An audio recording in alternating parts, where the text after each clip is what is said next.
Nouveau mois et toujours le mercato financier, un mercato financier diffusé en exclusivité sur les comptes LinkedIn et YouTube des plus encore. Et je peux vous dire quelque chose, c'est que le mercato n'a pas fait le pont. J'ai plein d'annonces pour vous. Tout d'abord, commençons par la pierre papier où il n'y a pas que les prix de part qui bougent. Chez ASTIAM, Alexandre Claudet quitte la présidence. Il est remplacé par Laurent Lay. Laurent Lay, c'est un ex de Mazars qui était chez BNP Paribas REM depuis 2016.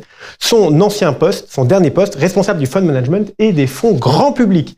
Un départ chez Perial, Loïc Hervé, le directeur général délégué, quitte le groupe pour monter sa propre société de conseil. A priori, le futur directeur général délégué de Perial est déjà dans les murs de la rue Guersan.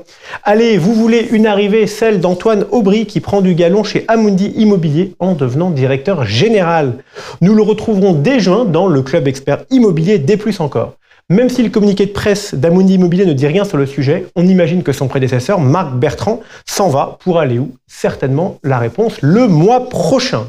Sachant que du côté de Primonial, Laurent Fléchet, qui prendra la présidence du groupe à la place de Stéphane Vidal, a annoncé le départ le 1er septembre prochain du président du directoire de Primonial REM, Grégory Frappet, un autre habitué de notre plateau.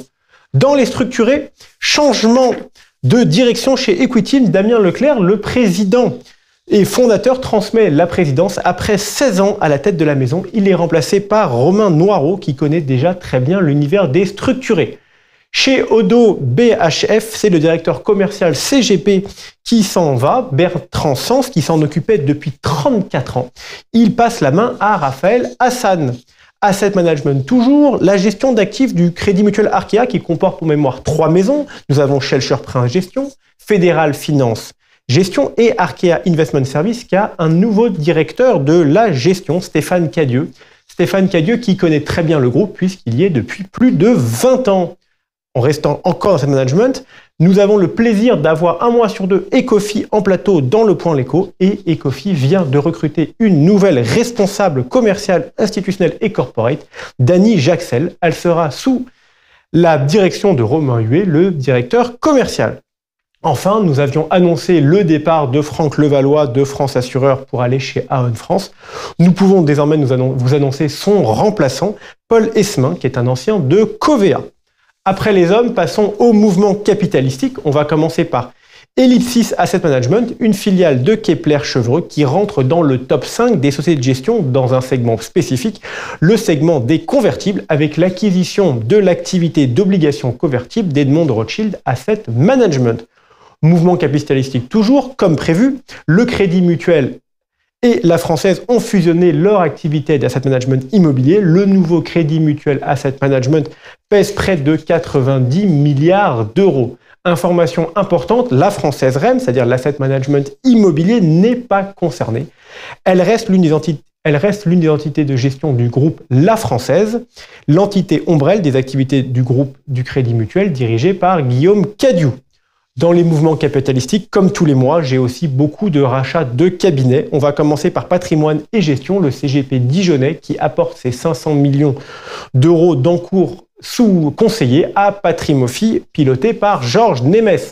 Rachat toujours, Valoria Capital se développe aussi. Lui, il se développe à Lyon avec le rachat de Charles Meunier Conseil.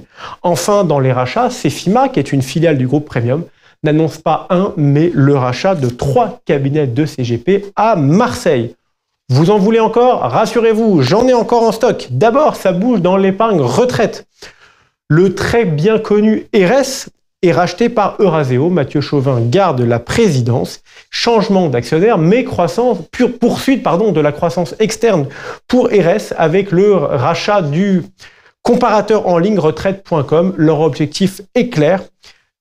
Parler encore plus aux épargnants, leur donner encore plus d'informations et leur faciliter la compréhension des dispositifs de retraite. Ensuite, un autre rapprochement qui est confirmé, celui de Cyrus et de la maison ERES, qui est désormais officiel. Le groupe sera coprésidé par 2 personnalités de la profession, Meyer Azoyi et Patrick Ganancia. À la clé, 17 milliards d'encours. Mais dans la course à la taille, une course qui fait rage, on a encore plus gros. Dans les tuyaux, il y a le rachat de Primonial Ingénierie et développement par le groupe Cristal. Lors d'une émission spéciale des Plus Encore qu'on a eue au mois d'avril, Stéphane Vidal, le président de Primonial, nous a annoncé que l'opération devrait être finalisée fin juin après l'avis de l'autorité de la concurrence. En attendant, la Dream Team de Crystal, qui est avec en tête Bruno Marchal et Jean-Maximilien Van Cazel, vient de faire entrer un nouveau fonds à leur capital, Goldman Sachs Alternative, qui devrait entrer au capital à hauteur de 60%. Seven2, qui était entré au capital il y a 3 ans et qui avait 55%, reste au capital, mais diminue sa part pour passer à 25%. Le reste du capital sera détenu par le management, on parle de 15%. Côté prix, Radio Moquette nous annonce une valorisation autour de 900 millions d'euros, chose très intéressante. Les multiples seront plus élevés que lors des dernières acquisitions faites par Crystal. Le choix d'un fonds américain est très clair. Ils veulent se développer à l'international.